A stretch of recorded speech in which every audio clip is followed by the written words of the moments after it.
Y'all, I want to point something else out because my other videos, I've been getting a lot of engagement and a lot of interaction.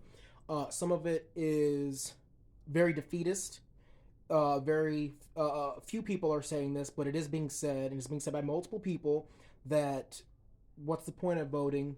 Voting doesn't do anything. Like, we shouldn't even be talking about this right now. Yada yada yada. They're trying to rig everything against us. Blah blah blah.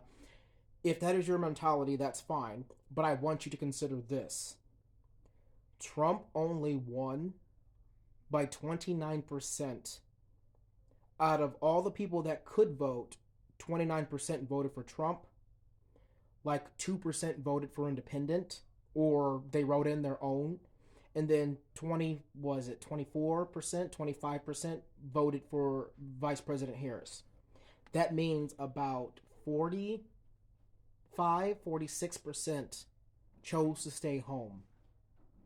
Not voting is the reason why we're in the position that we're in. So when people say, well, what's the point of voting? That's the point of voting. Because there are a lot of people who are very upset right now, and they're from both sides of the aisle. You got Republicans who couldn't bring themselves to vote for Trump because they don't believe in what he's doing, but they couldn't vote for anyone else.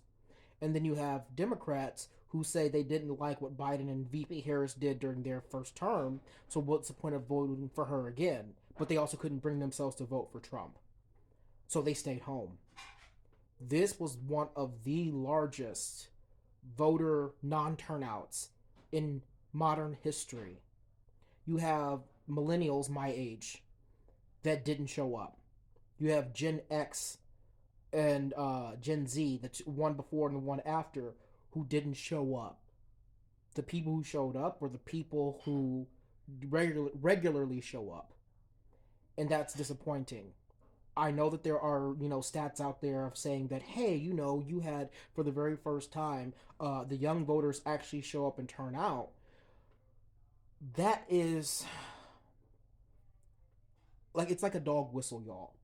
Because when you say those things, you think, oh, the young people actually showed up. No, they didn't. Not in the same way that boomers did. Not in the same way that the silent era did. When you have them showing up in the 78 to 80%, I know that's pretty high, and that's not the actual stat. But when you have them showing up in those high percentages, but then you take a look at millennials and then younger, and our percentages are around 30 to some as even low as 24 mark. That's not a good thing. Our generations are not showing up. And when we start showing up in higher numbers, we get praised, but those numbers are still lower than the generation that is technically smaller than ours. Like, what's the deal, y'all? You can't adopt the attitude voting doesn't matter, so I'm just not going to vote, because that mentality is the reason why we're in the situation that we're in now. You chose to stay home because you couldn't bring yourself to just go and cast a vote. Even if you didn't want to vote for Trump and you vote, and that's the reason why you stayed home, when you sacrifice your voice and things like this start to happen, don't complain. You can't complain.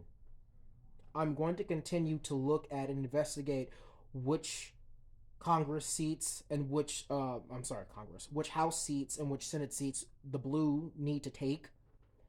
But I don't want to hear on these videos and replies, voting doesn't matter. Because yes, it does.